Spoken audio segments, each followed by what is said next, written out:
Buenas noches, doctores. ¿Pueden escucharme? Sí. Sí, doctora. Sí, ¿Sí? ¿Me escuchan? Buenas Perfecto. noches, doctora. Sí se lo escucha. Excelente. Sí, Bueno, doctora. buenas noches. ¿Cómo están, doctores? Hoy vamos a hablar acerca de las complicaciones agudas de la diabetes. Vamos a ir interactuando igual que la anterior clase con preguntas. Ya. Bueno, aquí las primeras diapositivas son para ustedes, para que hagan un repaso. Y empezamos con un caso clínico. Bueno, se trata de un paciente masculino de 20 años con diabetes mellitus tipo 1 desde los 15 años. Mm. Presenta dolor abdominal, vómitos y respiración de Kussmaul. Sus signos vitales, una presión arterial de 90-60, frecuencia cardíaca de 118, frecuencia respiratoria de 28, una temperatura de 37,5 y sus laboratorios destaca glucosa de 520, un pH de 7,15, bicarbonato de 10, un ion GAP de 20, cetonas positivo, sodio corregido 136 y potasio 3,5. Y refiere omisión de insulina en los últimos días. En este caso, ¿cuál es el paso inicial más importante en el manejo? Inciso A, iniciar insulina endovenoso a 0,1 unidad kilogramo hora, administrar bicarbonato intravenoso, iniciar rehidratación con solución salina isotónica, dar bolo de potasio o administrar glucosa al 5%. A ver, veamos las respuestas.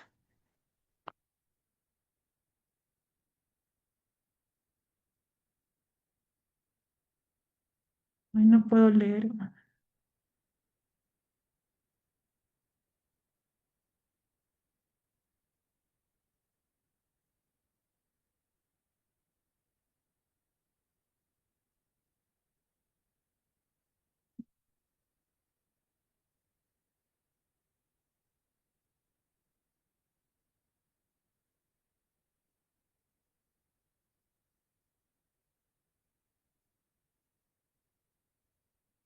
Un momentito, no puedo ver las respuestas en ese momento.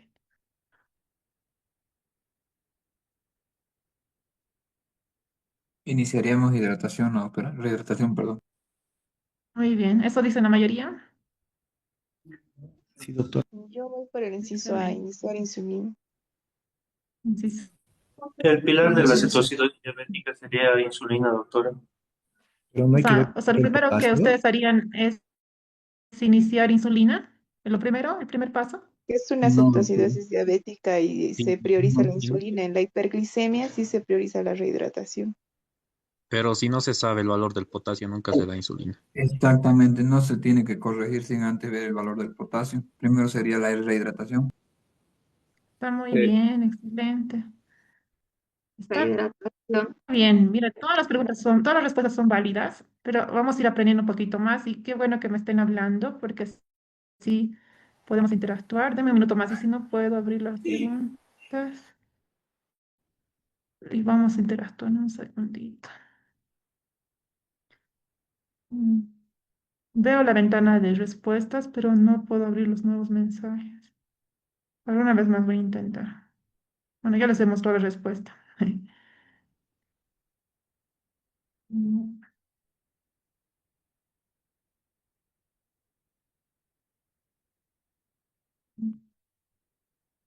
No, no puedo ver. Bueno, vamos a ir interactuando, pero no puedo ver las respuestas. No sé por qué. Sí me muestra la ventana de mensajes, pero no puedo ver. Bueno, mira, todas las respuestas son buenas, no hay respuesta mala. Bueno, eh, puede ser alguna lógica de que como está el azúcar elevada, sí iniciar insulina, pero está bien lo que también nos dijo el doctor, de que es bien importante primero administrar solución, hidratar al paciente. Porque si es que un paciente está con la glicemia elevada, va a ser una diuresis osmótica y esto va a causar deshidratación. Entonces, bien importante, lo más importante es iniciar rehidratación con solución salina isotónica. Muy bien, bueno, para que no se les olvide. Muy, muy importante. A ver,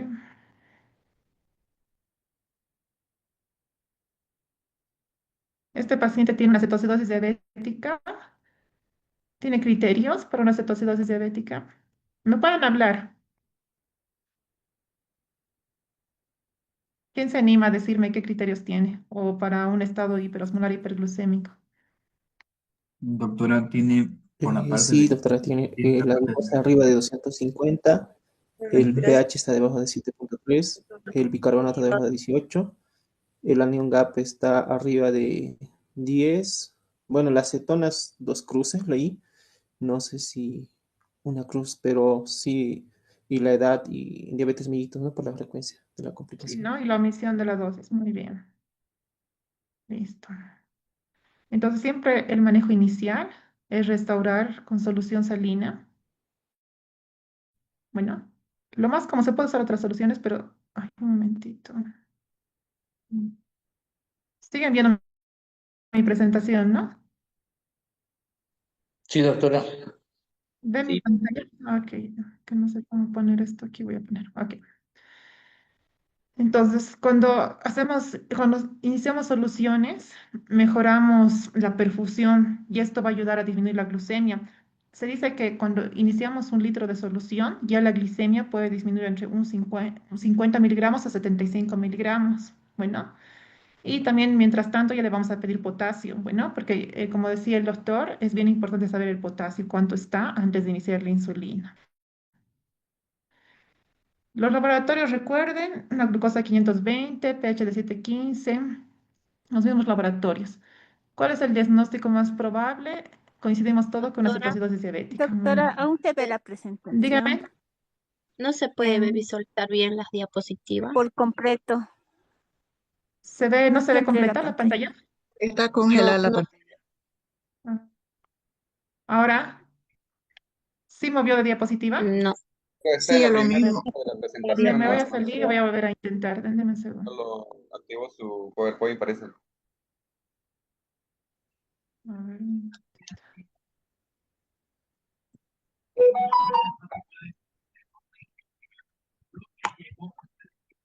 denme un segundo, por favor.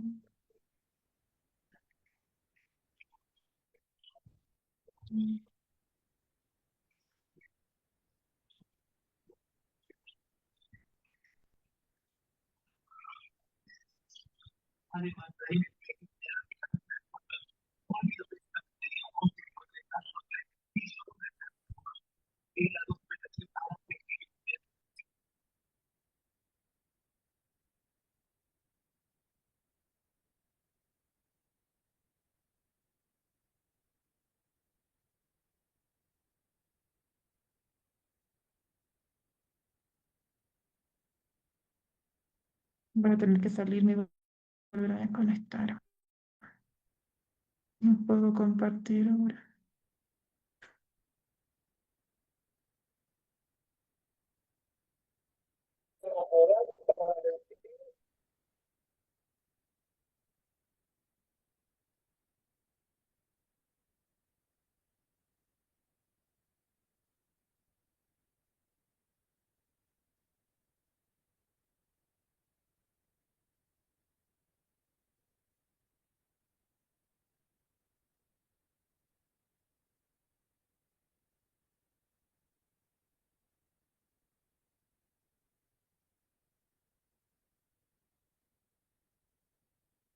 ¿Ahora pueden ver la pantalla?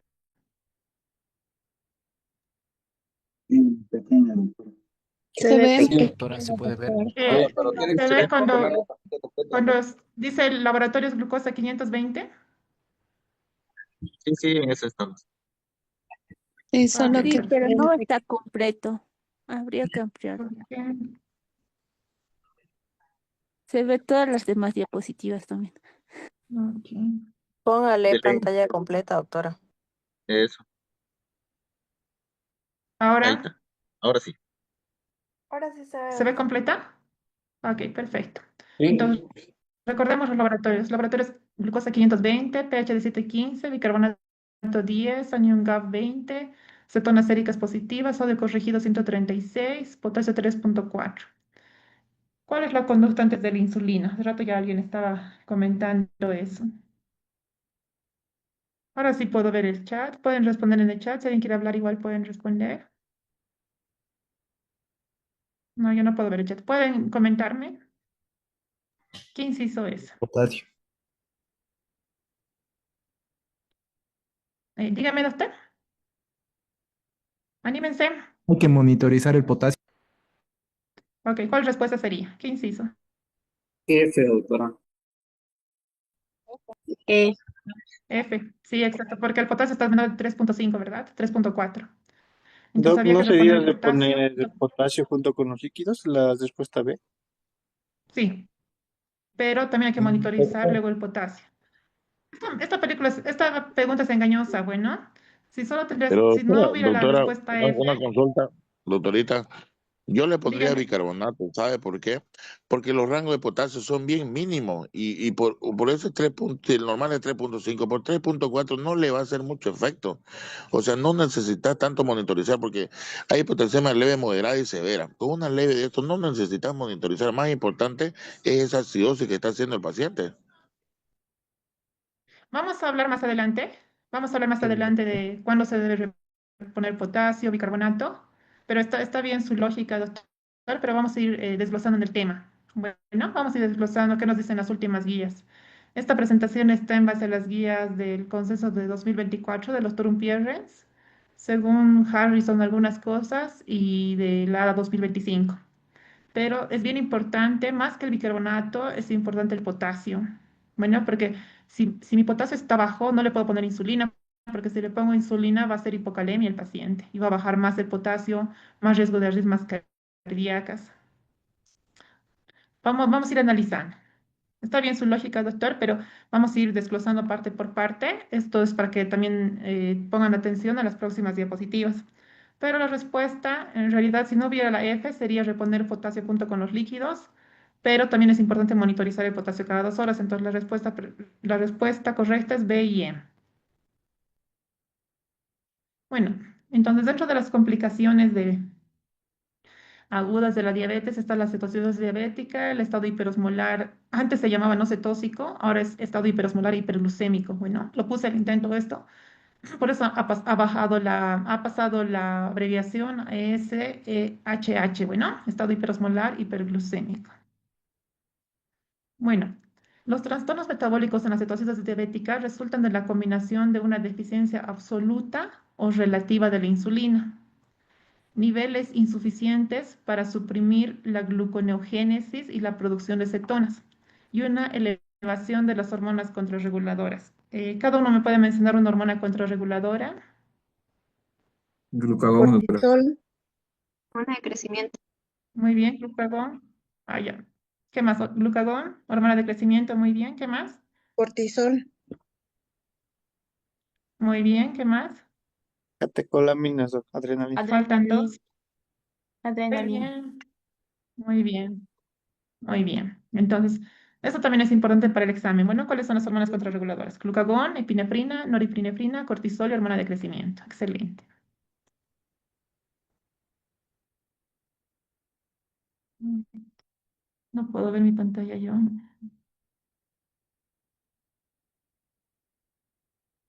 Esperemos un ratito, van a disculpar.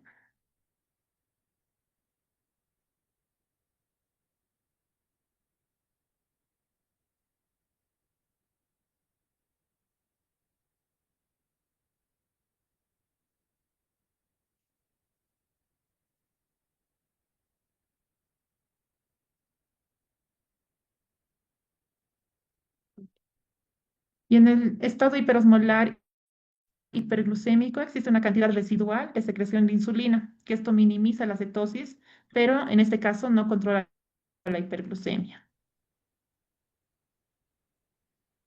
Bueno, es bien importante conocer cuál es la triada de la cetoacidosis diabética. Se caracteriza por una hiperglucemia, una hipercetonemia y la acidosis metabólica. Este cuadro está por sus abreviaciones, que es en inglés DKE, ¿no?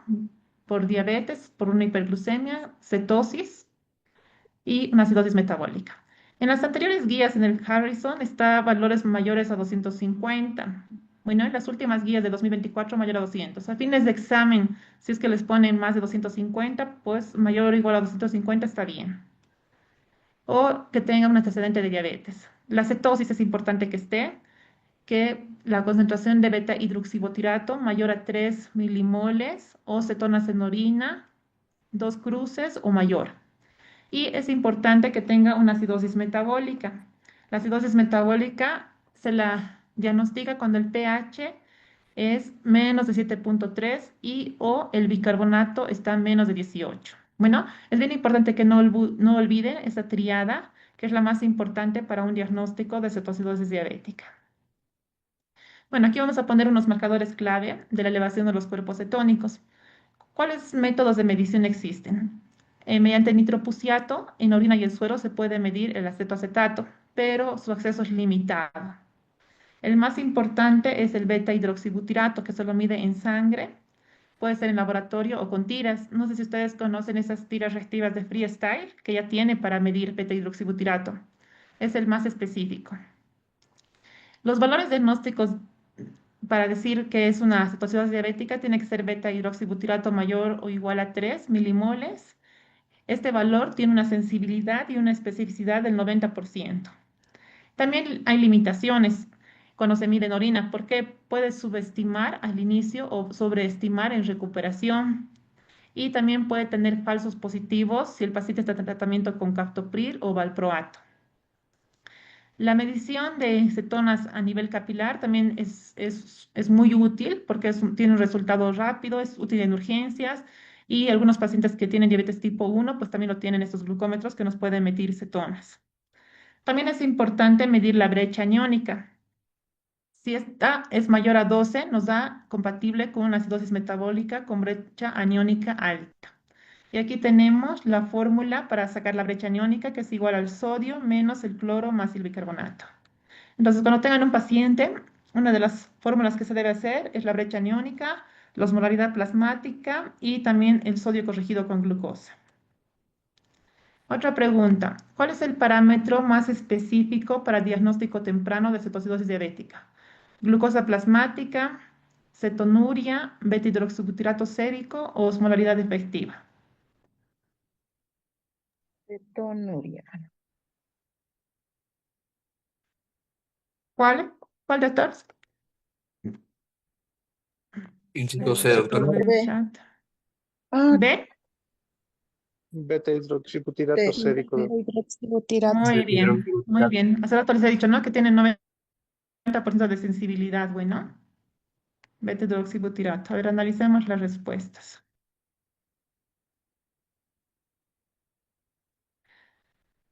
El C, el beta-hidroxibutirato es el marcador más sensible y específico, 90% de sensibilidad y especificidad. El A, hay casos que puede causar, que puede ocurrir una cetoacidosis diabética o glucémica, entonces la glucosa puede estar normal, entonces la A no. La B, la cetonuria es menos sensible y puede estar retrasada. Bueno, entonces la más apropiada sería el beta-hidroxibutirato sérico. Bien. Bueno, en esta tabla tenemos la clasificación de la cetoacidosis diabética en leve, moderada y severa. ¿Cuál es la diferencia? En glucosa elevada mayor o igual a 200. Como les dije, para fines de examen posiblemente mayor o igual a 250. Últimas guías mayor a 200. ¿Qué hay acetonemia? Beta-hidroxibutirato en la leve de 3 a 6 y en la moderada igual de 3 a 6. Y en la severa, el beta-hidroxibutirato con niveles más elevados mayor o igual a 6. La acidosis en la cetoacidosis diabética leve de 7,25 el pH a 7,30 o el bicarbonato de 15 a 18. En la moderada, el pH de 7 a 7,25 y el bicarbonato de 10 a menos 15. Y en la severa, el bicarbonato ya está menos de 10. El estado mental. En la leve, los pacientes están alertas. En la moderada pueden estar alertas o ya somnolientos. Y en la severa, generalmente los pacientes llegan con estupor o coma. Se debe realizar observación.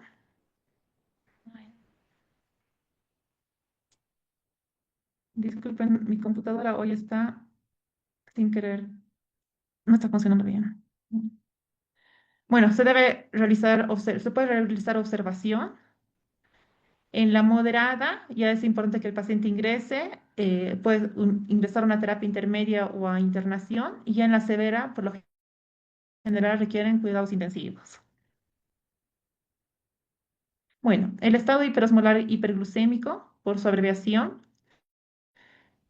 H de hiperglucemia, la otra H de hiperosmolar y una ausencia de cetonemia significativa de la S. Bueno, en acá generalmente la glucosa está muy elevada, mucho más elevada, puede estar mayor o igual a 600.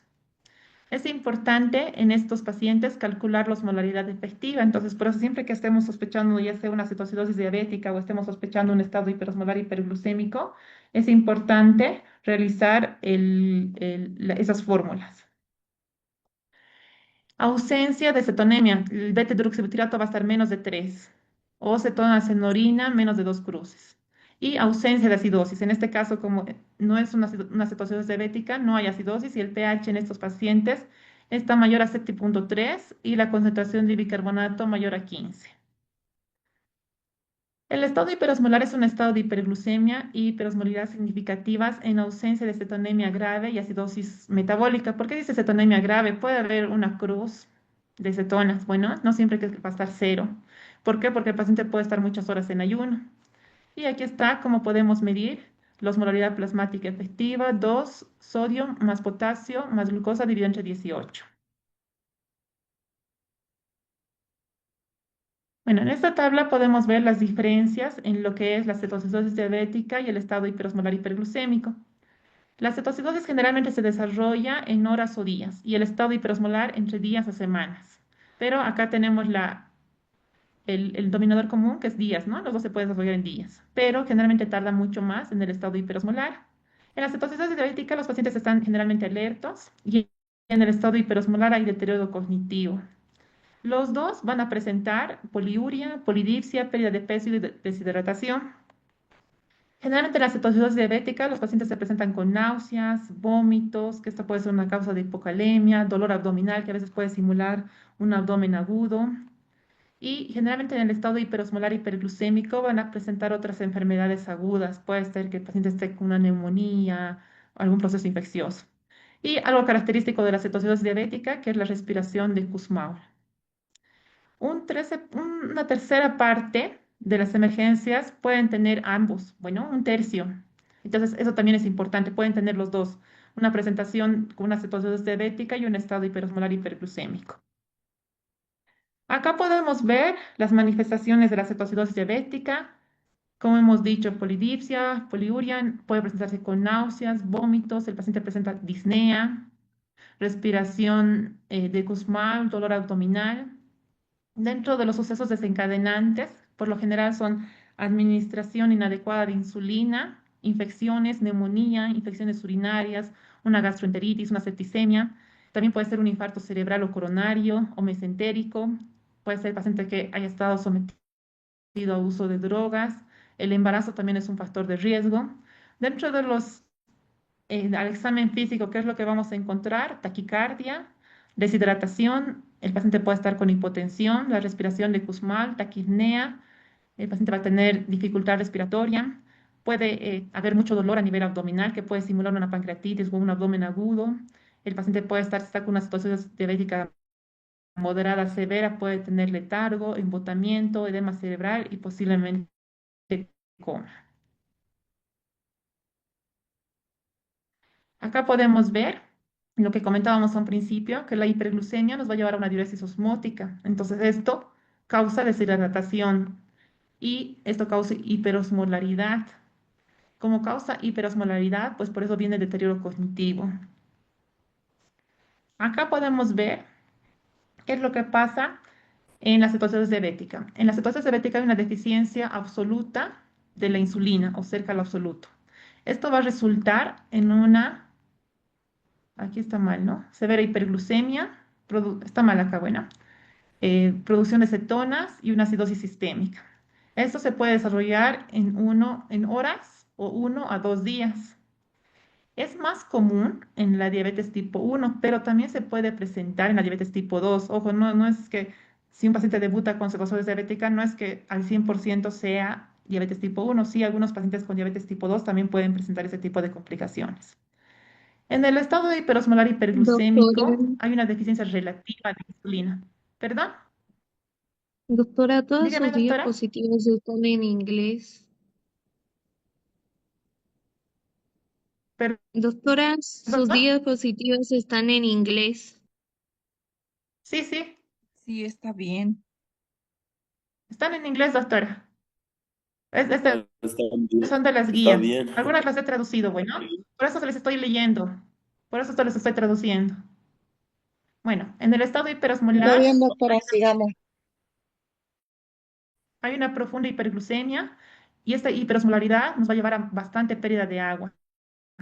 Y no hay presencia de cetona significativo, bueno, sí puede haber una cruz. Y generalmente esta se desarrolla en días a semanas. Lo más típico, que es que el estado hiperosmolar se desarrolla en la diabetes tipo 2 o en paciente que no ha sido diagnosticado previamente con diabetes. Bueno, puede debutar también el paciente con, con un estado hiperosmolar.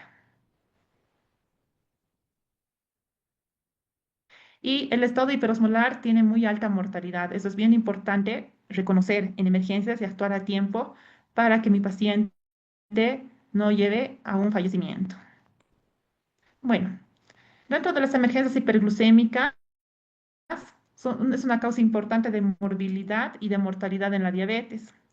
Dentro de la cetoacidosis diabética, se produce 4 a 8 episodios por cada 1000 ingresos hospitalarios. Si ustedes han estado trabajando en urgencias o en algún centro, me imagino que se han cruzado con un paciente con este tipo de complicación. Se ha reportado de 220.340 el año 2017 y se produce en un 67% en los pacientes con diabetes tipo 1 conocida. En cambio, el estado hiperosmolar hiperglucémico se produce en un 90% en los pacientes con diabetes tipo 2 y son alrededor del 1% de los ingresos relacionados con diabetes. Otra pregunta, ¿cuál es la causa más frecuente de cetoacidosis diabética? ¿Estrés quirúrgico, infecciones, infarto agudo de miocardio o omisión de insulina? Ve, doctora. Omisión. Infecciones. Muy bien. B, ¿no? Muy bien. Dentro de las más comunes son las infecciones. Entonces, el B son el principal desencadenante, pero en el D también es la segunda causa más frecuente, ojo. Si les preguntan segunda causa sería la omisión de insulina. Y la A y la C son menos frecuentes. Bueno, acá está. Dentro de las infecciones, las más reportadas son la infección del tracto urinario y la neumonía, que se reporta en un 14 hasta un 58% de los pacientes.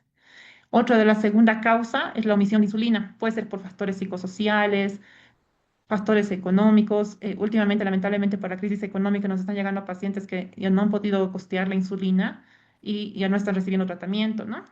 Entre otros factores psicosociales puede ser que se encuentren en un lugar alejado y no encuentren insulina. Entonces, hay muchos factores que intervienen en esto.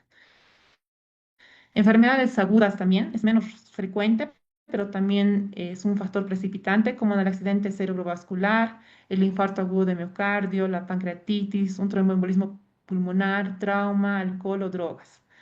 Es importante hablar del COVID-19 porque en la pandemia hemos visto que había un aumento de personas que debutaban con diabetes mellitus tipo 1 con una cetoacidosis diabética y también frecuente en diabetes mellitus tipo 2. Para la diabetes tipo 1, generalmente es en una edad más joven. A veces los pacientes ya han venido con una crisis previa. No sé si les ha pasado en urgencias que le pregunta al paciente si es su primer episodio de cetoacidosis diabética y por lo general nos dicen no, es la segunda vez. En ocasiones vemos hasta es el tercer episodio de cetoacidosis diabética. Factores más predisponentes, enfermedad renal crónica. Es más frecuente que si tiene una patología renal, el paciente debute con una diabetes tipo 1. La neuropatía, la hemoglobina glicosilada elevada, el consumo de alcohol y drogas también es bien importante. En la diabetes mellitus tipo 2 generalmente es poco frecuente que se dé la cetoacidosis diabética en jóvenes. Es más frecuente, perdón, en jóvenes y en adultos es más frecuente el estado hiperosmolar hiperglucémico. Y quienes van a estar más propensos a desarrollar esta enfermedad son los pacientes que tienen múltiples comorbilidades y tienen elevados niveles de hemoglobina glicosilada. Bueno, dentro de los factores psicosociales que comentábamos, y la salud mental también es importante, pacientes con bajos ingresos, la inseguridad alimentaria, la falta de seguro, esos factores es el 40% por los cuales pueden intercurrir con estas enfermedades. Otras causas, la depresión, la ansiedad, el abuso de sustancias. También es importante los trastornos de conducta alimentaria, que eso nosotros vemos en pacientes adolescentes, ¿no? Sabemos que la diabetes tipo 1 hay una deficiencia absoluta de la insulina y si un paciente se da un atracón, por ejemplo, sí puede intercurrir con una complicación que es la cetoacidosis diabética. Hay ciertos tests que existen para ver, que nos sirven mucho en pacientes con diabetes, para ver depresión, si hay angustia diabética, que aquí están sus siglas. Si ustedes quieren profundizar más el tema, lo pueden buscar. Bueno, también hay factores relacionados a terapias, como ser, es menos riesgo en los pacientes que tienen bombas de insulina y sistemas híbridos, porque generalmente esos pacientes lo saben manejar muy bien. Los fármacos, esto es algo muy frecuente en hospitalización y también ha sido una causa muy frecuente cuando estábamos en la pandemia. Los glucocorticoides, ¿no? Que pacientes que recibían dosis altas de glucocorticoides, sí, a veces presentaban cetoacidosis diabética o un estado hiperosmolar hiperglucémico. Antipsicóticos, diferentes terapias para problemas autoinmunes nos puede llevar también a una cetoacidosis diabética. Y dentro de los fármacos, de los que hemos hablado ayer, los inhibidores de SGLT2 tienen un riesgo de que presente el paciente una cetoacidosis diabética euglucémica en pacientes de diabetes tipo 1, pero también en diabetes tipo 2. Generalmente estos pacientes no se presentan con niveles altos de glucosa, por lo general son menores a 250. Y esa es una de las causas también por la que ha cambiado el número de corte de 250 a 200, porque se ha visto que hay pacientes que presentan cetoacidosis diabética euglucémica con valores incluso menos de 200. Y el estado hiperosmolar hiperglucémico, hay una depresión de volumen y eso, si eso se asocia a una infección, generalmente se produce en el 30-60% de los adultos mayores.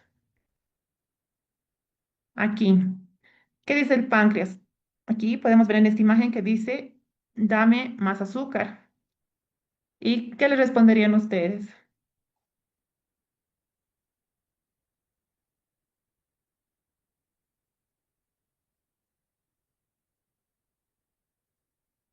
¿Qué más pediría el páncreas? Aparte de azúcar. Glucosa, insulina, Grasa. grasas. Entonces, ¿qué es lo que pasa? Bueno, esto es para que no olviden. El problema es el que en la cetoacidosis diabética, aunque haya mucha glucosa en la sangre, la célula no puede usarla porque no hay suficiente insulina. El páncreas aquí está pidiendo ayuda.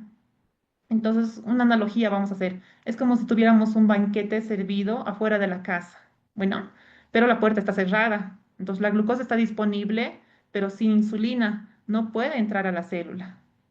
Entonces, ¿qué creen que hace el cuerpo cuando no puede usar la glucosa? Eso es bien importante para que más o menos ubiquen la fisiopatología. ¿Qué pasa? Hemos hablado un poquito en la fisiopatología de la diabetes. Glucólisis. Produce cuerpos cetónicos. Cerca. Oxidación de grasas. Exacto. Por una lipólisis. Exacto. Muy bien. Muy bien. Entonces, en las cetosis diabéticas se produce exceso de cuerpos cetónicos y acidosis. Bueno. Aunque el páncreas dice, dame más azúcar, en la cetosis diabética el problema no es el azúcar, es que la insulina no está apta para abrir esta puerta. Bueno, entonces hablemos un poquito de la patogenia, tanto de la cetosis diabética como del estado hiperosmolar hiperglucémico. Hacia la izquierda de ustedes pueden ver, aquí podemos ver la fisiopatología de la cetosis diabética y de aquí del estado hiperosmolar hiperglucémico. Entonces, ¿qué es lo que pasa? Hay una deficiencia absoluta de insulina. Bueno, esto hace que haya disminución de la utilización de la glucosa. ¿Qué va a pasar? Es lo que les decía hace un momentito, ¿no? Va a haber lipólisis. Cuando hay lipólisis, van a liberar ácidos grasos libres y también glicerol. Y esto va a hacer que se produzca en el hígado una glicogenolísis. Bueno, esta liberación de ácidos grasos es lo que dicen, ¿no? Hace rato me respondieron que hacen que haya producción de cetonas. Y esta hipercetonemia va a producir una cetoacidosis. Bueno, y también esta deficiencia absoluta de insulina va a hacer que haya aumento de la gluconeogénesis. Entonces, ¿qué pasa cuando hay un factor estresante, ya sea una infección urinaria, una neumonía, y el paciente, digamos, ha presentado omisión de dosis de insulina, baja la insulina. Y cuando baja la insulina, ¿qué pasa con el glucagón? ¿Aumenta o Sube. baja? Aumenta. Aumenta. Muy Aumenta, bien. hace lo Y contrario. exacto. Si hay deficiencia de la absoluta de la insulina, va a haber aumento de las hormonas contrarreguladoras que ya hemos hablado. Bueno, entonces esto va a ir a los tejidos periféricos, va a aumentar la gluconeogénesis y todos estos factores van a contribuir a mayor hiperglucemia, ¿no? Por diferentes vías. Entonces, ¿qué se va a producir? Una glucosuria, una diuresis osmótica, va a haber pérdida de electrolitos. Esto va a producir una hiperosmolaridad y va a haber una depresión de volumen que va a afectar aún más la hiperosmolaridad. Y esto puede causar también una insuficiencia renal aguda. Bueno, y en el estado hiperosmolar hay una deficiencia relativa de insulina. Un ratito. No puedo ver mi imagen bien. Un ratito, por favor. Entonces va a haber disminución de la utilización de la glucosa en tejidos periféricos, principalmente en el músculo, ¿no? Que hemos dicho que es el órgano más importante. También la hiperglucemia, en las crisis hiperglucémicas se va a asociar también a un estado inflamatorio. ¿Se acuerdan que hablábamos de los 12 apóstoles, no? También se va a producir un estado de inflamación que se va a caracterizar esto por una elevación de las citocinas proinflamatorias, como ser factor de necrosis tumoral alfa, interleucina 1, 6, 8, proteína C reactiva, especies de oxida de oxígeno, biomarcadores de peroxidación. Bueno, entonces también aumenta la inflamación y aumenta el estrés oxidativo. Entonces, todo esto nos lleva ya sea a un estado hiperosmolar o a una cetosis diabética. Y es por eso que los dos comparten la misma clínica, ¿no? De polidipsia, poliuria, por esta hiperglucemia y por esta fisiopatología. Bueno, ¿cuál no es una hormona contrarreguladora?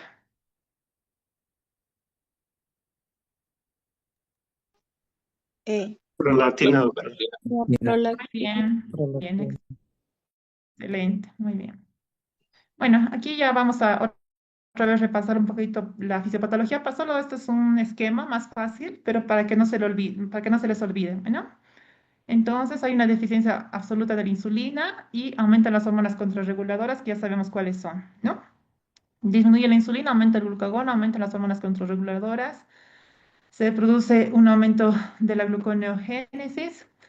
Esto también aumenta la glicogenólisis y disminuye la utilización de glucosa en tejidos periféricos. Esto lleva a una hiperglucemia y esto va a llevar a una diuresis osmótica que hace que haya deshidratación, anormalías en los electrolitos. Aumenta también la lipasa sensible a hormonas, que estos hacen que se liberen ácidos grasos libres y estos ácidos grasos libres van a hacer que se formen la cetogénesis y esta cetogénesis predispone a la acidosis. Y aquí tenemos también un resumen acerca de lo que es el estado hiperosmolar hiperglucémico. Hemos dicho que hay una deficiencia relativa de insulina. Igual aumentan las hormonas contrarreguladoras, aumenta las enzimas gluconeogénicas. Esto va a hacer que aumente la gluconeogénesis, glicogenólisis y disminuye la utilización de glucosa. Igual la hiperglucemia, diuresis osmótica, pérdida de electrolitos y deshidratación. Igualmente, aumenta la lipasa sensible a hormonas, pero en este caso hay ausencia o mínima cetogénesis, bueno, a diferencia de la cetoacidosis diabética. Bueno, aquí podemos ver las 5 causas más comunes de cetoacidosis diabética y estado hiperosmolar, que se representa como las 5 Is, bueno, para que ustedes recuerden para el examen. Infección, la principal causa, bueno, ya sea del tracto urinario, neumonía, celulitis, infarto, puede ser un infarto de miocardio, un accidente cerebrovascular isquémico, una indiscreción con el azúcar, bueno, mucho consumo de azúcar, falta de insulina y el embarazo. El embarazo también es un factor predisponente. Bueno, ¿cuáles son las complicaciones que puede haber durante el tratamiento de la cetosis diabética? Y es por eso que es importante ver el potasio, el, el sodio corregido y todo eso. Una de las complicaciones que puede haber es hipoglucemia. A veces estamos dando infusión de insulina y hay que controlar la glicemia cada hora. Si es que no lo hacemos, podemos irnos a una hipoglucemia y es por eso que con ciertos valores de glucosa hay que empezar dextrosa, que enseguida vamos a hablar. Entonces es frecuente la hipoglucemia en un 16 a 28% de los pacientes y hasta un 2% pueden tener una hipoglucemia grave. Esto va a aumentar la mortalidad. Es por eso que el control de la glicemia cada hora o cada 2 horas y vamos a ajustar la dosis de insulina y vamos también a iniciar dextrosa cuando los valores de glicemia estén en 250. La hipopotasemia, eso es bien frecuente, puede estar presente hasta en un 55% de los pacientes de cetosis diabética y en un 51% en los pacientes con estado hiperosmolar hiperglucémico. Y esta puede ser grave en un 16%. Y es por eso que es importante monitorizar el potasio, puede ser cada 2 o 4 horas, y si es que está bajo el potasio debemos reponer. Puede ocasionar una acidosis hiperclorémica. Esta generalmente es autolimitada, que se produce a veces por exceso de cloruro y por eso en ocasiones si está subiendo mucho podemos usar una solución al 0,45%. La trombosis es un factor también importante. Es por eso que a estos pacientes se les debe dar profilaxis con heparina si es que el paciente tiene riesgo de TBP o de trombosis venosa profunda. El edema cerebral es raro, pero sí también se produce en 0,1 de los pacientes, pero puede ser grave y esto puede llevar a un 30% de mortalidad. Es por eso que también hay que tener mucho cuidado con las correcciones rápidas. Hay que vigilar los síntomas. Si es que presenta el paciente, debemos tratarlo con manitol. Otra complicación poco frecuente es el síndrome de desmielinización osmótica, que esto a veces se produce por una corrección rápida de la hiponatremia. La lesión renal aguda, que es que generalmente se produce en estos pacientes por la deshidratación, que puede presentarse hasta un 50%, pero esto va a mejorar con la hidratación y se debe siempre vigilar la función renal. Bueno, pregunta, una de las siguientes no es manifestación clínica de la cetoacidosis diabética. ¿Qué inciso? B. A ver, Muy hipertensión. bien. ¿No? La hipertensión nada que ver acá, ¿verdad? Muy bien. Más bien pueden presentar hipotensión los pacientes, ¿no? Por la deshidratación, exacto. Son características del paciente prototípico de estado hiperosmolar hiperglucémico, excepto Letra B. B. Opción B. B. Muy bien, porque la respiración de Kussmaul se presenta en la cetosis diabética, ¿verdad? Ok. Una de las siguientes no es manifestación clínica de cetosis diabética. B. A ver, Ahí está igual la misma, ¿no? Ok. Son características del paciente prototípico. ¿Estoy repitiendo? No, no. Sí, está repetida, ¿no? Creo que me estoy en atrás. Ok.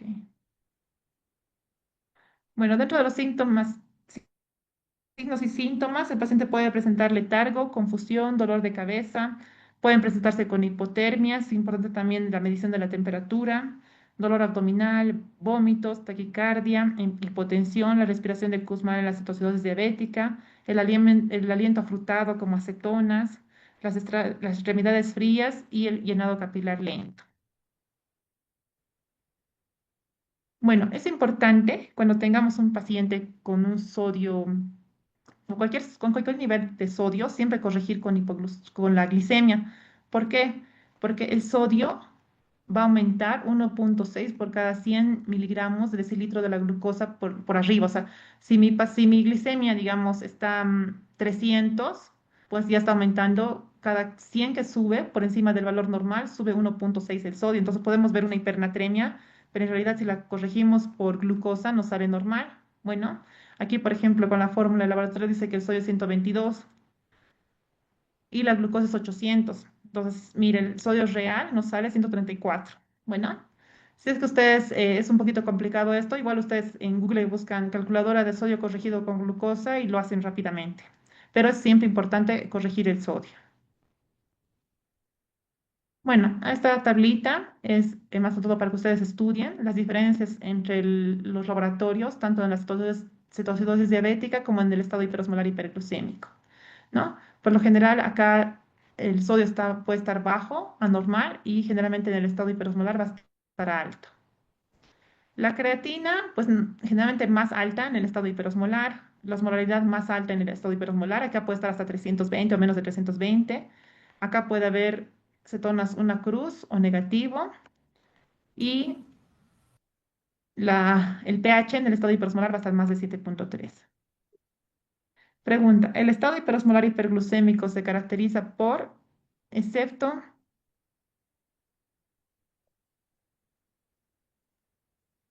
Acidosis. está fácil, Sí. exacto, muy bien, acidosis, ¿no? Corresponde, estamos bien, ¿no? O esta creo que ya les pregunté. Puta, esa mi docente es la peor docente que he tenido en la vida. A ver, igual responden. Corresponde a la cetoacidosis diabética, excepto, pueden responder un inciso. Pero Ok, hiperosmolaridad. Son repetidas las preguntas. Bueno, el manejo. Ahora vamos a ir con el manejo. ¿Cuál es el tratamiento de la cetoacidosis diabética? Los objetivos de la reanimación inicial, o sea, lo principal es darle soluciones al paciente para hidratarle, porque este es el principal mecanismo que afecta a toda la fisiopatología. Entonces debe restablecer el volumen intravascular. ¿Para qué? Para aumentar la perfusión tisular y renal. Esto va a favorecer el aclaramiento de glucosa y cetonas. Entonces va a corregir el déficit de electrolitos, va a disminuir la osmolaridad plasmática y va a mejorar la sensibilidad a la insulina. Si es una hipovolemia severa, se debe dar solución fisiológica al 0.9%. Por lo general se recomienda 1 litro en la primera hora. Si es que hay compromiso cardíaco, tenemos que tener mucho cuidado con las soluciones que damos al paciente. La elección del fluido, por lo general, el que es de mayor preferencia es la solución fisiológica, el 0.9%, porque está disponible en todos los seguros, es de bajo costo. Sí se puede usar también alternativas como ser cristaloides balanceados, el Ringer lactato, eso también hace que disminuya más rápidamente la acidosis hiperclorémica y se ha mostrado en artículos que hay una resolución más rápida de la cetoacidosis diabética. Se debe tener consideraciones especiales. Lo que le comentaba hace un momento, si cuando estamos reponiendo y hacemos controles de glucosa, cuando la glucosa está a menos de 250, vamos a cambiar al cloruro de sodio más dextrosa. Ahí es donde ya iniciamos la solución dextrosa para permitir continuar con la insulina y para evitar la hipoglucemia. En el estado hiperosmolar, cuando la glucosa está entre 90 y 120 y disminuye la osmolaridad, es importante que no aumente esto más de 3 a 8, porque esto puede provocar edema cerebral. Entonces es importante también cómo estamos, a medida que hacemos los controles, también hacer la fórmula de la osmolaridad plasmática y no corregirla muy rápido. Hay que tener especial precaución en pacientes embarazadas, en pacientes con insuficiencia cardíaca, renal, y se debe usar ahí bolos más pequeños. No podemos hacer 1000 ml la primera hora. En estos pacientes podemos dar bolos de 250 ml a 500 ml. Luego, el segundo pilar es la insulina. Si es una cetoacidosis diabética leve, podemos poner insulina subcutánea leve. Bueno, hacer en subcutáneo, no es necesario endovenoso, pero si nosotros vemos que está entre una cetoacidosis diabética leve y está con datos clínicos también de moderada, ya podemos considerar la insulina endovenoso. ¿Cómo vamos a calcular esto? Se debe calcular a 0.1 unidad kilogramo en bolo. Por ejemplo, si el paciente pesa 70, daremos 7 unidades en bolo y luego 0.1 cada hora. Entonces, ¿qué hacemos? Damos un bolo, en la siguiente hora damos 7 unidades y vamos ajustando la dosis de acuerdo a cómo vayan bajando los valores de glicemia. En la cetosis diabética moderada severa, el bolo es opcional. Si podemos poner bolo o podemos poner directamente la perfusión de insulina y siempre haciendo los controles cada hora o cada 2 horas. En el estado hiperosmolar no es de 0.1, es a la mitad. Bueno, si un paciente, como decimos, de 70 kilos, en este caso, iniciaríamos a 3 unidades, a 4 unidades. Es más bajita y necesita el paciente igual monitoreo continuo.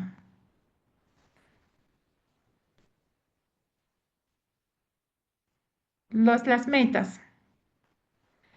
¿Cuál es nuestra meta para que alcance, qué valores vamos a alcanzar cuando estamos haciendo la infusión de insulina?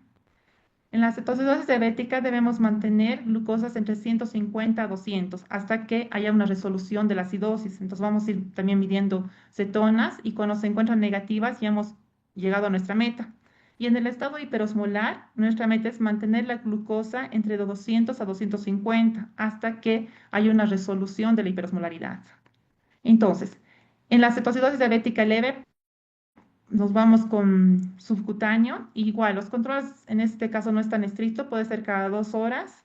Y en este caso, igual vamos a agregar glucosa, solución dextrosa, cuando los valores están entre 200 a 250. El potasio, esto es lo que hablábamos hace un momento. Es bien importante, antes de iniciar insulina, ver cuánto está el potasio del paciente, porque puede haber una depresión total de 3 a 6 milimoles por kilogramo de peso al ingreso.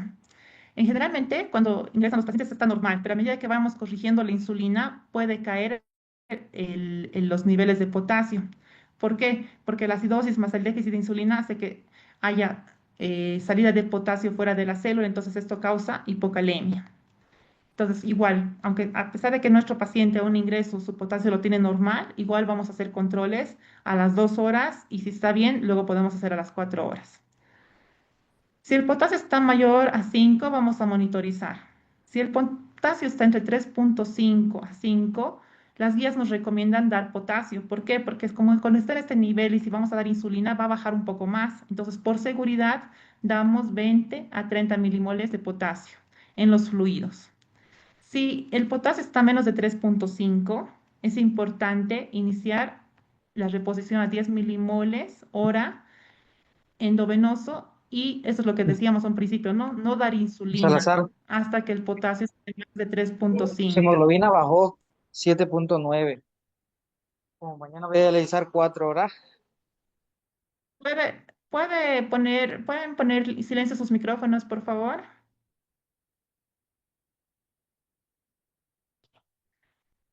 Entonces, hay mucho riesgo de mortalidad cuando el potasio está menos de 2.5. Es por eso que para dar seguridad, incluso hacemos reposición cuando el potasio está en valores normales. Bueno, por el aumento de mortalidad. Y monitoreamos cada 2 horas al inicio y luego 4 horas hasta la resolución.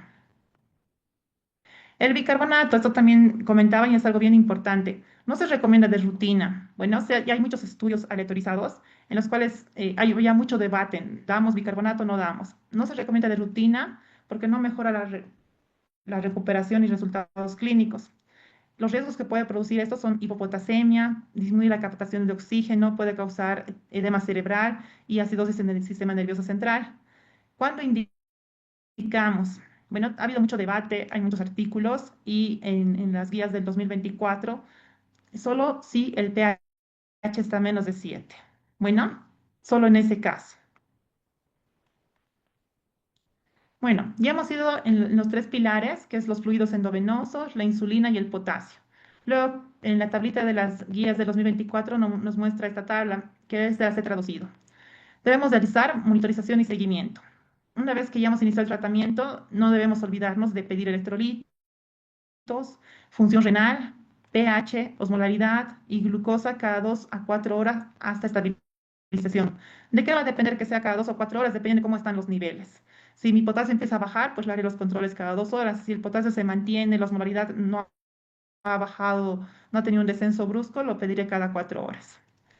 Esto es una pregunta igual de examen. ¿Cuáles son las definiciones de resolución? Cuando decimos que ha sido resuelta la cetoacidosis diabética.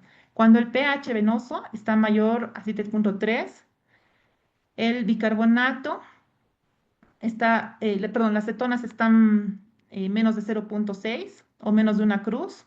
Y en el estado hiperosmolar hiperglucémico, cuando la osmolaridad sérica está menos de 300, hay una diuresis adecuada, mayor a 0.5 ml kilogramo hora, y cuando la glucosa está menos de 250. Cuando el paciente ya está estable y ya puede comer está con adecuada tolerancia, se puede cambiar a insulina subcutánea, pero no es que se descontinúe la infusión con bomba de infusión y luego se da la insulina. Se puede dar las dos antes de descontinuar completamente la bomba de infusión 2 horas antes ya se puede iniciar la insulina subcutánea. Los fluidos nos ayudan a corregir la deshidratación y mejorar la perfusión. ¿A qué nos va a ayudar la insulina? Nos va a ayudar a revertir la cetogénesis y normalizar la glucosa. Y el potasio es crítico porque hemos dicho que esto aumenta la mortalidad cuando está muy bajo. Entonces, no se administra la insulina si este potasio está en 3,5. Primero se corrige y luego recién administramos la insulina. Bueno, esa tablita es muy extensa, pero es muy de mucha información y nos ayuda a ver qué puntos tenemos que tener en cuenta en un paciente que ha cursado con una cetoacidosis diabética o un estado hiperosmolar hiperglucémico.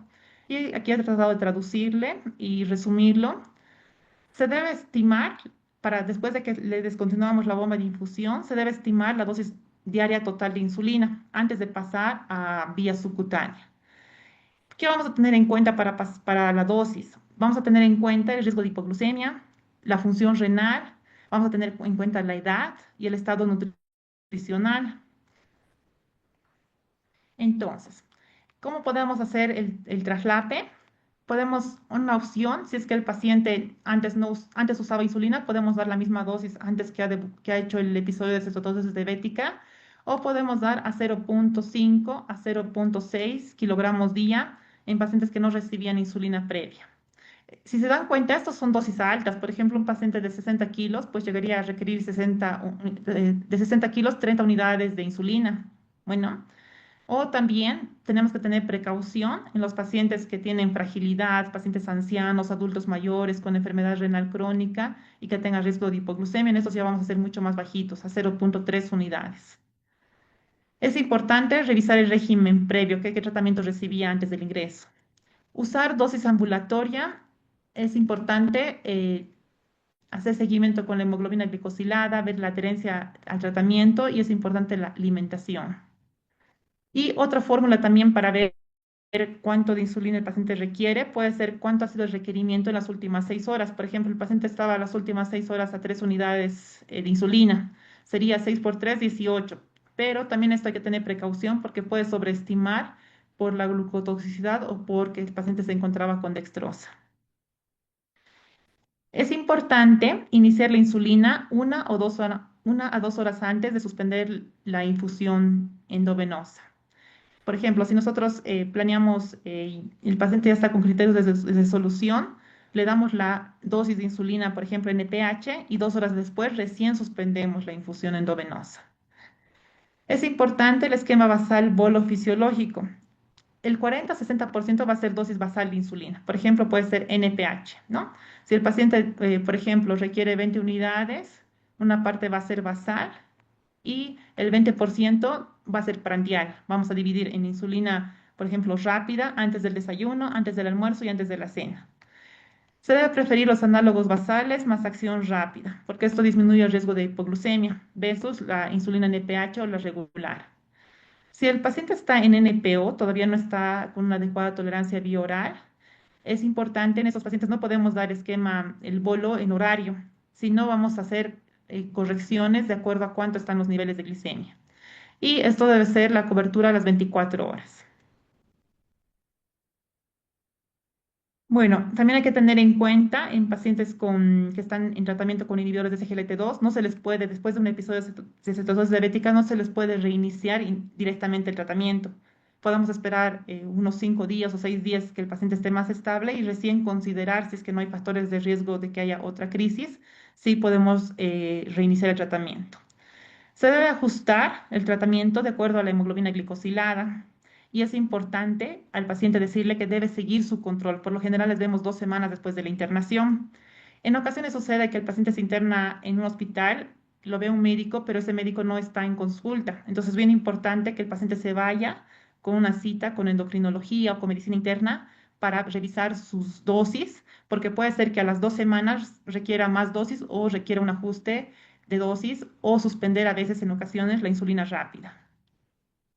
Bueno, esto es lo que está en Harrison, que ya les he explicado, pero para que lo tomen en cuenta para fines de examen. Se debe confirmar el diagnóstico, la glucosa elevada, cetonas séricas positivas y se debe confirmar la cetosis metabólica en el caso de la cetoacidosis diabética. El ingreso en el hospital puede ser necesario internar en terapia intensiva cuando es una cetosis diabética grave. Por lo general, importante internar en terapia intensiva cuando el pH es menos de 7, porque ya estaría con un cetosis diabética severa. Es importante el control de electrolitos séricos, sodio, potasio, magnesio, cloro, bicarbonato. También es importante la medición de fosfato. En el estado ácido-base, para valorar esto, tenemos que ver pH, bicarbonato, la presión de dióxido de carbono, beta-hidroxibutirato, y también es importante el control estricto de ingresos y egresos y ver la función renal, ver urea, creatinina. Se debe valorar al paciente, investigar qué precipitó la crisis. Si el paciente está cursando con algún proceso infeccioso, tratar el proceso infeccioso también, hacer cultivos de acuerdo a los síntomas del paciente. Si el paciente está con una sintomatología urinaria, sí podemos hacer el urocultivo y iniciar tratamiento empírico. ¿Qué ha pasado si el paciente no ha cumplido el tratamiento? Es bien importante investigar cuál ha sido la causa por la cual el paciente ha cursado con esta complicación, porque si no conocemos la causa y no explicamos al paciente la importancia, va a volver a internarse con el mismo cuadro. Si el paciente ha causado con un traumatismo, si es el precipitante del embarazo, infarto, consumo de drogas, ¿no? Y ya los exámenes complementarios va a ser de acuerdo a la clínica que él presente. Se debe cuantificar la glucosa capilar cada hora o a 2 horas, los electrolitos, principalmente potasio, bicarbonato, fosfato, y el desequilibrio aniónico cada 4 horas en las primeras 24 horas. También es importante los signos vitales, indispensable, ver la presión arterial, pulso, las respiraciones, el estado mental y el control de ingresos y egresos. Cada hora y luego cada 4 horas si el paciente está estable. Bueno, es la ABC del tratamiento, hemos dicho, es la hidratación, la insulina y los electrolitos. Una vez que estamos iniciando infusión de insulina, si es una cetosis diabética moderada severa, lo ideal es dejarle NPO para mejorar el sensorio y porque también muchos de estos pacientes presentan náuseas al ingreso y en ocasiones vómitos. Bueno, pregunta, ¿cuál es el siguiente paso? Ah, no, esto no. Bueno, una vez que será tratado al paciente, una vez que ya le hemos puesto insulina, ya hemos hecho reposición de potasio y antes de irnos al traslape de insulina, ¿qué se debe hacer con el paciente? Suspender los líquidos intravenosos y la insulina e iniciar alimentación al paciente, dar de alta, transferir a rehabilitación, hacer la transición a insulina subcutánea en solapamiento con la insulina intravenosa. ¿Cuál es la respuesta? Sí. ¿Cuál letra? Ah, ¿A? Dedos. Creo. La D. D. D, de, exacto, ¿no? O sea, antes de quitar la infusión endovenosa, vamos a hacer traslape, exacto, muy bien. Ahora, el siguiente grupo de fármacos es relacionado con cetocidosis diabética euglucémica. Igual ya hemos comentado B. un poquito de esto. B. B. Muy bien. El único grupo hasta ahora descrito de medicamentos son los inhibidores de SGLT2. Bueno, ¿se acuerdan que hablemos de ese medicamento? Es muy usado y ahora, hace unos 2 años, en Bolivia había una o dos marcas, ahora van a ver en el mercado, hay muchas marcas diferentes, hay muchos médicos que ya lo están usando, incluso con fines para mejorar riesgo cardiovascular, incluso en pacientes sin diabetes. Entonces, es importante también preguntar al paciente si es que está consumiendo este tipo de medicamentos y también explicarle cuáles son los factores precipitantes y cómo se puede dar cuenta que esté cursando con una situación diabética con niveles de 200, 201, no muy altos, ¿no? Porque generalmente en las cetosis diabéticas se espera ver valores más de 250, pero en estos pacientes sí vamos a ver con valores mucho más bajos. Bueno, entonces, ¿qué es lo que hacen estos inhibidores de SGLT2? Actúan a nivel del túbulo proximal, como podemos ver aquí, bloquea la reabsorción de glucosa y sodio, y esto va a hacer que aumente la glucosuria y la natriuresis.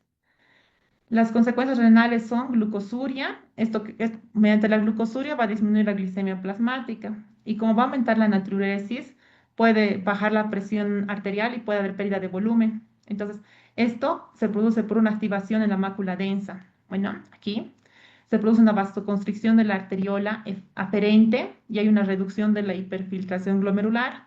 pero también estos medicamentos tienen otros efectos como ser disminuido el ácido úrico. También hay una disminución del peso corporal por pérdida de calorías mediante la glucosuria y puede producir una cetoacidosis euglucémica. ¿Por qué? Al disminuir la glucosa plasmática por esta glucosuria, los niveles de glucosa pueden ser normales o solo ligeramente elevados. Sin embargo, va a haber en estos casos una lipólisis y estos lipólisis va a hacer que se formen cuerpos cetónicos, lo que va a llevar a una cetoacidosis sin una hiperglucemia marcada. Entonces, esto hace que sea difícil el diagnóstico y puede retrasarse y puede llevar a mayor complicación. Acá podemos ver en esta imagen cuál es el efecto renal directo. Los SGLT2 hemos dicho que disminuyen la reabsorción de glucosa. Esto produce glucosuria, ¿no? Hace que incremente la lipólisis y eso hace que aumenten los cuerpos cetónicos. En el tejido adiposo se produce la lipólisis. En el hígado, a nivel hepático, va a aumentar también la cetogénesis, igual que esto va a contribuir a que haya un aumento de los cuerpos cetónicos, como ser el beta-hidroxibutirato, el acetoacetato. Entonces, al reducir la glucosa plasmática y inducir esta glucosuria, este efecto va acompañado también de un descenso de insulina y un aumento del glucagón, que va a estimular a la vez la lipólisis y la cetogénesis. Entonces, mucho cuidado en los pacientes que están recibiendo SGLT2. No es frecuente que se presente la cetosis diabética, pero sí se presenta y hay muchos casos descritos. ¿Cuáles son los factores precipitantes para que se produzca una cetoacidosis diabética inducida por SGLT2? Que haya una depresión del volumen. Sí, entonces, estos datos es importante saber por esas abreviaciones, DRAILS, porque nosotros tenemos que explicar a todo paciente que vamos a iniciar estos medicamentos cuáles son los datos de alarma. Por ejemplo, la diarrea, si el paciente está con diarrea o vómitos, esto va a hacer que haya depresión de volumen o el ejercicio intenso.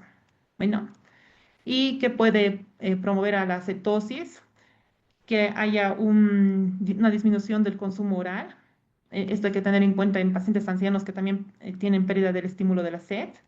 El consumo de alcohol puede predisponer a una cetoacidosis. No se debe dar en pacientes hospitalizados. En un paciente que está hospitalizado, por ejemplo, programado para una cirugía, hay que suspender los SGLT2, más frecuente en los pacientes con LADA y los pacientes con cirugías. Entonces, ¿cómo podemos disminuir la posibilidad de reingreso con cetoacidosis diabética recurrente? Es importante saber que el 22% de los pacientes pueden reingresar tras una cetoacidosis diabética y el 40% lo hace en menos de 30 días, ¿no? O sea, si nosotros hacemos una buena educación al paciente, ya lo vamos a estar viendo el próximo mes otra vez internado por otro episodio. Entonces, hay que identificar la causa. Si el paciente ha tenido una omisión de insulina, que es la principal causa, hasta el 75% de ingreso por esta patología, la salud mental, pacientes con esquizofrenia, pacientes con trastornos de atracón y también los factores socioeconómicos. Bueno, es importante la prevención. Bueno, es mejor prevenir que curar.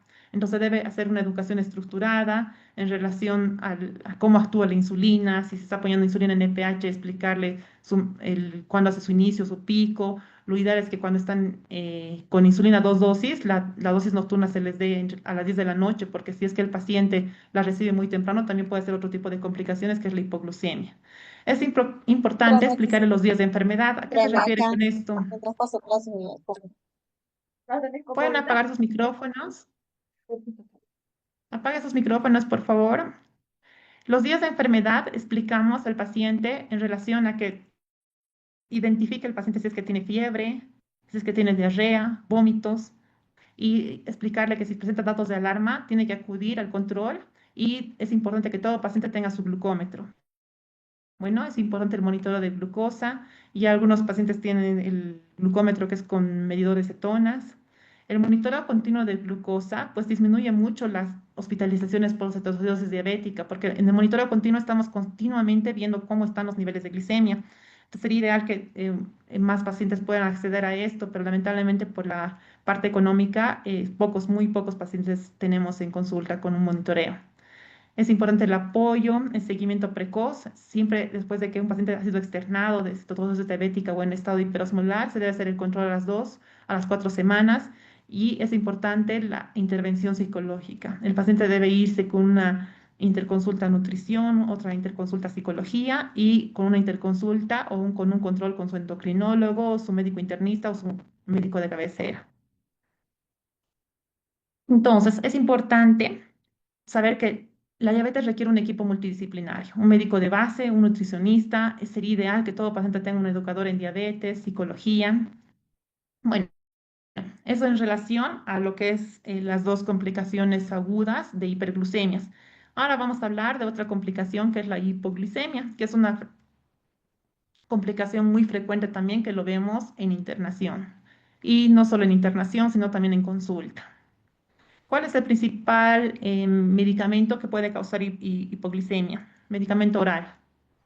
Glibenclamida. Ayer hablamos de glibenclamida, exacto. Glibenclamida, Sulfonía. glimepirida. Exacto. Bueno, entonces supongo que ya han escuchado mucho acerca de esa triada, que es la triada de Whipple. ¿Qué es la triada de Whipple? Y esto sí puede entrar en examen. Son signos y síntomas compatibles con hipoglucemia. Bueno. Se debe evidenciar una baja concentración plasmática de glicemia, generalmente es menos de 70. Y cuando se dice hipoglucemia clínicamente significativa, cuando es menos de 54.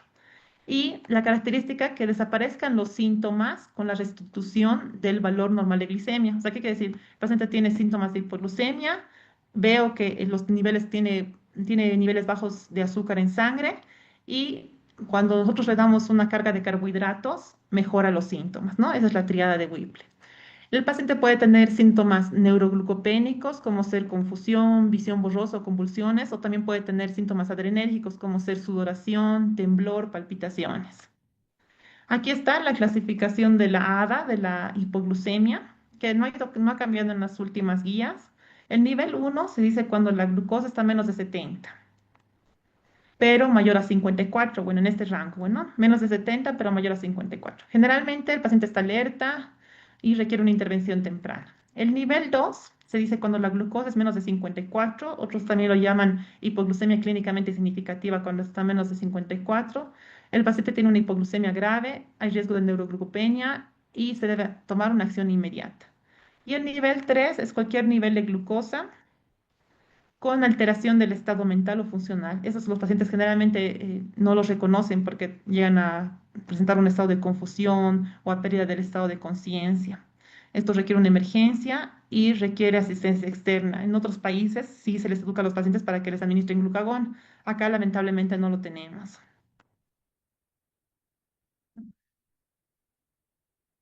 Bueno, acá podemos ver un poquito de la fisiopatología de lo que es la hipoglucemia.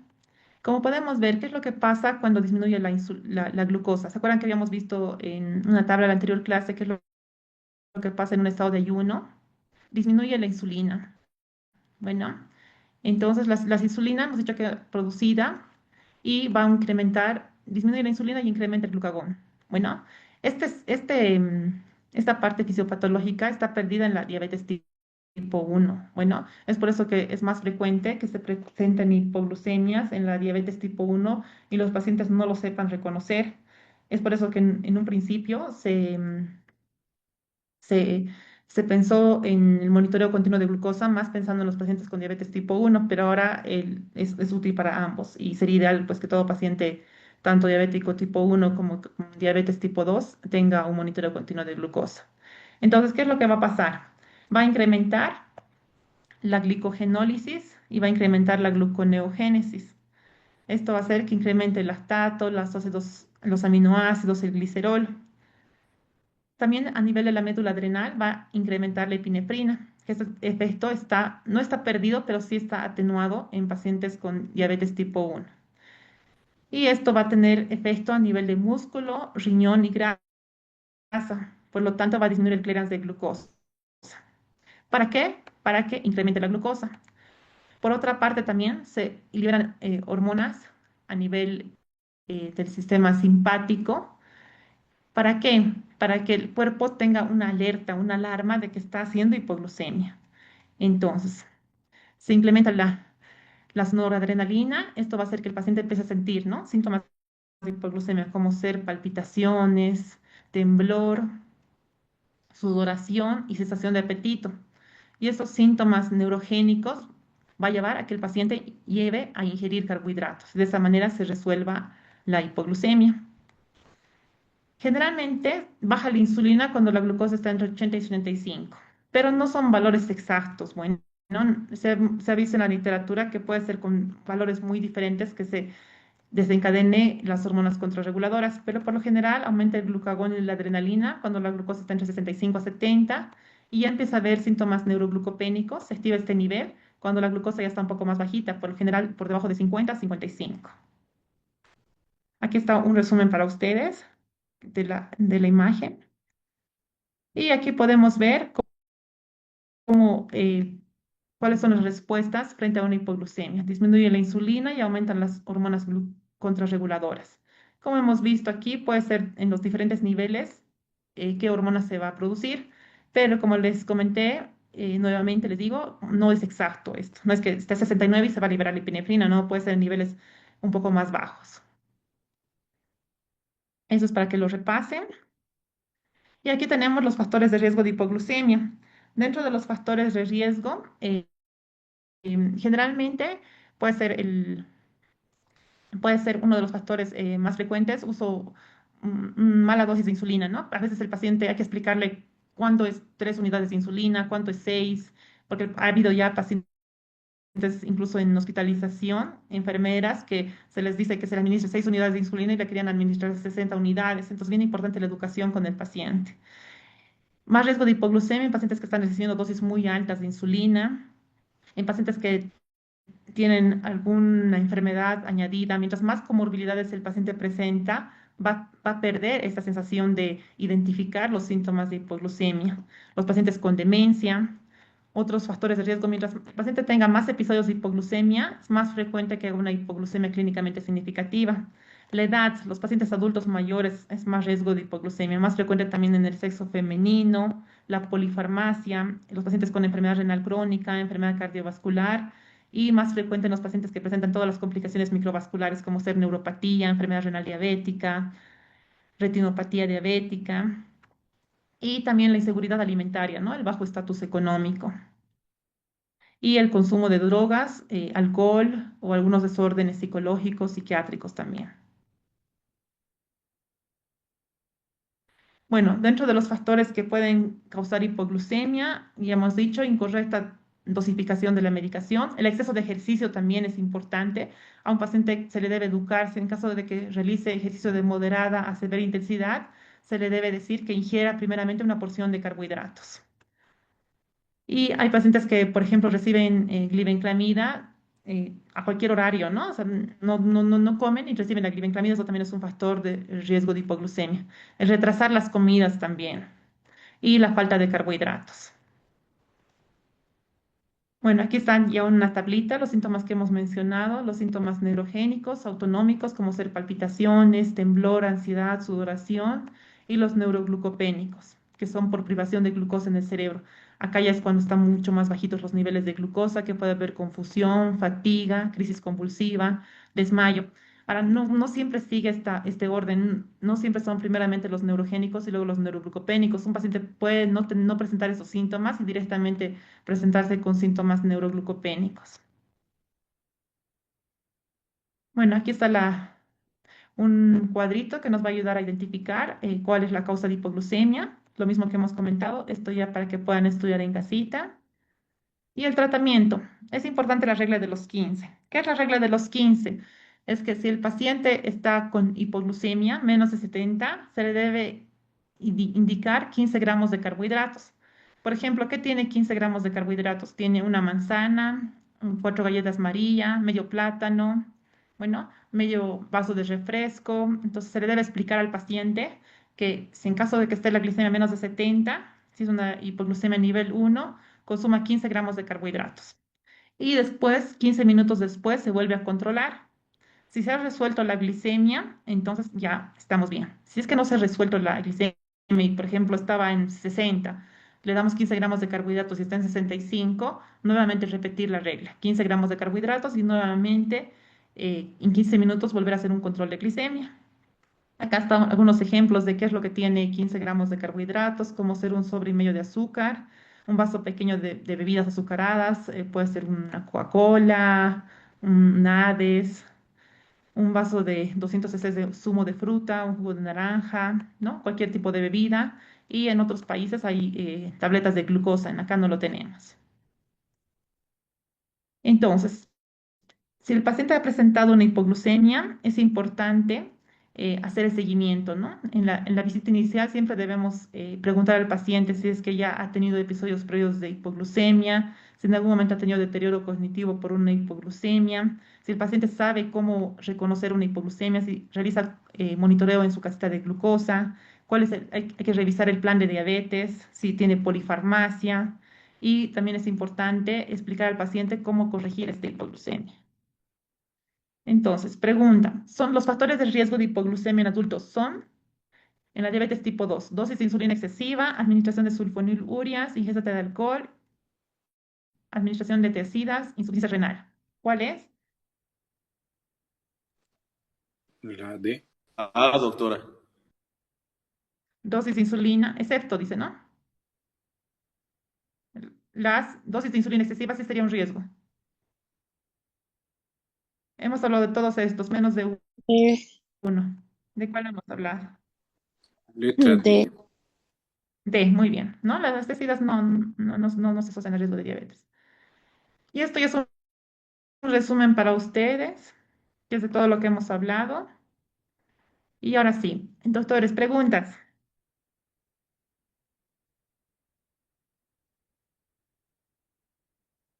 Voy a tratar de abrir el chat para ver si hay una pregunta. Y si no, igual me pueden preguntar.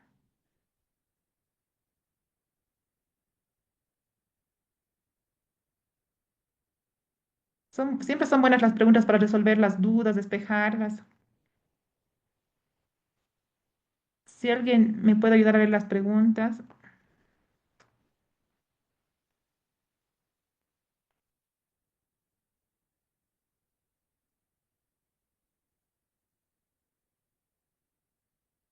No puedo leer las preguntas. Doctores, anímense, pregúntenme, pueden hablar, pueden habilitar su micrófono. No hay preguntas en el chat, doctora. Alguien Y hay preguntó alguna. sobre la dosis de la insulina, si era el mismo valor para un paciente normal y un paciente obeso. Eso vi cuando estaba dando la Ok, clase, que alguien preguntó. Era sobre ok, obesidad mire, mórbida, si era la misma dosis.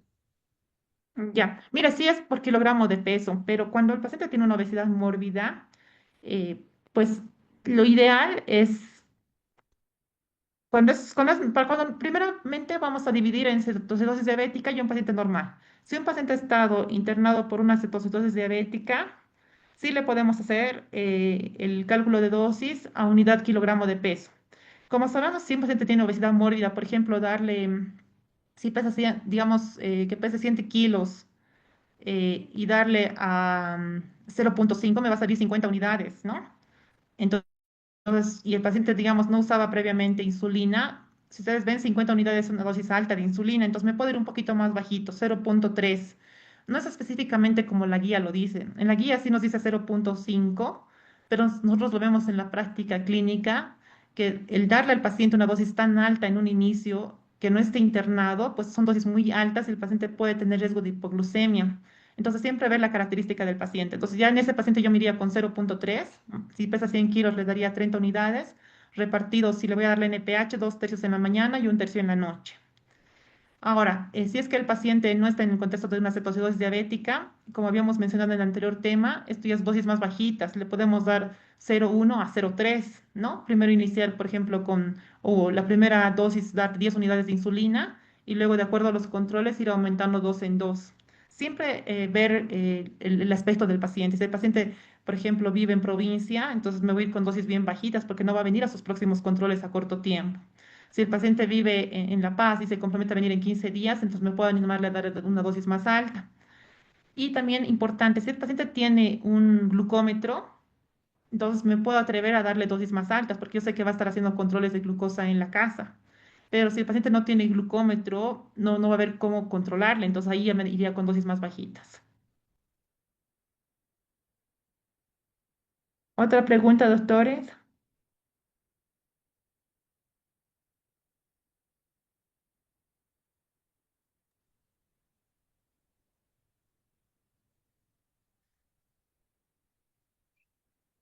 Si alguien quiere comentar algún caso que haya visto de cetosis diabética o de estado hiperosmolar.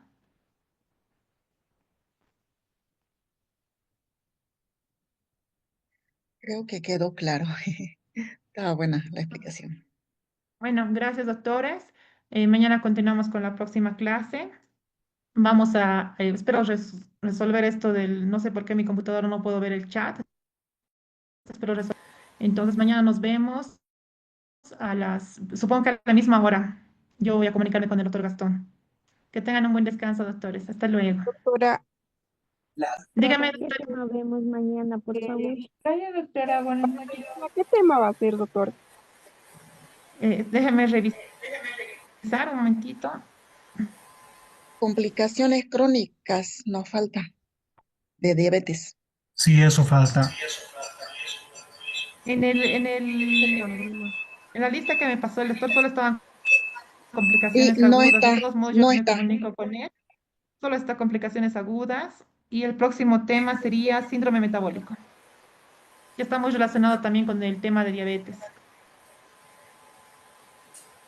Bien, muy bellezas y pasamos complicaciones crónicas más, doctora, por favor. Voy a hablar con el doctor. O sea, yo estoy siguiendo el temario, pero de todos modos me comunico con el doctor. Pero para mañana sería síndrome metabólico. Bueno, que tengan un buen Gracias, descanso. Hasta luego, doctora. doctores. Hasta luego, doctores. Luego.